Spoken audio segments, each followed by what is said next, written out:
Hi friends, welcome to useful சமையல். இன்றைக்கி நம்ம என்ன ரெசிபி பார்க்க போகிறோம் அப்படின்னா ஓட்ஸ் மசாலா தோசை. வாங்க எப்படி செய்யலான்னு பார்க்கலாம். ஓட்ஸ் 5 ஸ்பூன் எடுத்திருக்கேன்.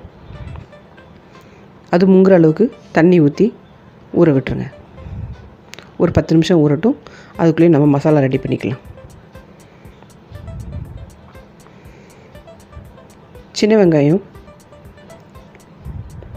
மிக்ஸி ஜாரில் சேர்த்துக்கலாம். ஒரு 6 பீஸ் நான் சேர்த்துருக்கேன்.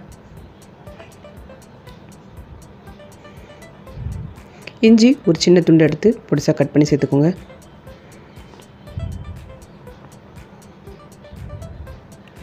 தக்காளி அரை தக்காளியை வெட்டி சேர்த்துக்கிறேன்.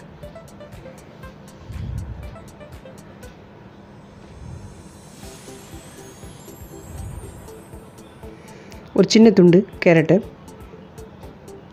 பொடிசாக கட் பண்ணி சேர்த்துக்கோங்க.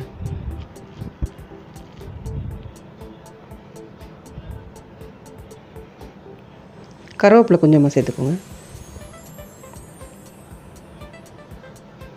1/4 ஸ்பூன் ஓமம், 1/4 ஸ்பூன் ஜீரகம், பெப்பர் தூள் 1/4 ஸ்பூன், தேவையான அளவு உப்பு, மஞ்சள் 1/4 ஸ்பூன். இது எல்லாத்தையுமே நம்ம இப்போ மிக்சியில் ஒன்றுண்டா அரைச்சிட்டு வந்துடலாம். இந்த மாதிரி அரைச்சிக்கோங்க. இப்போ நம்மளுக்கு ஓட்ஸ் நல்லா ஊறிடுச்சு. அதை கொஞ்சம் மசிச்சு விட்டுக்கலாம். இப்போ நம்ம அரைச்சி வச்சுருந்த மசாலாவை அதில் சேர்த்துக்கலாம்.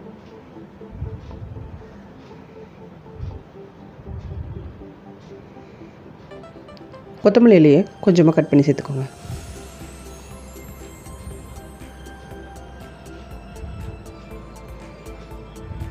ஒரு துண்டு குடமிளகாவையும் பொடிசாக கட் பண்ணி சேர்த்துக்கோங்க.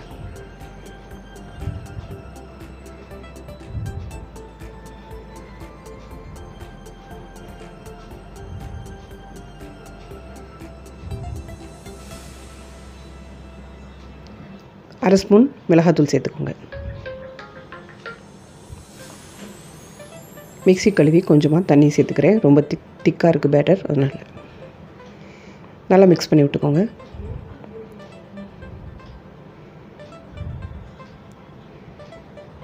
இப்போ தவாவை சூடு பண்ணி தோசை ஊற்றிக்கலாம்.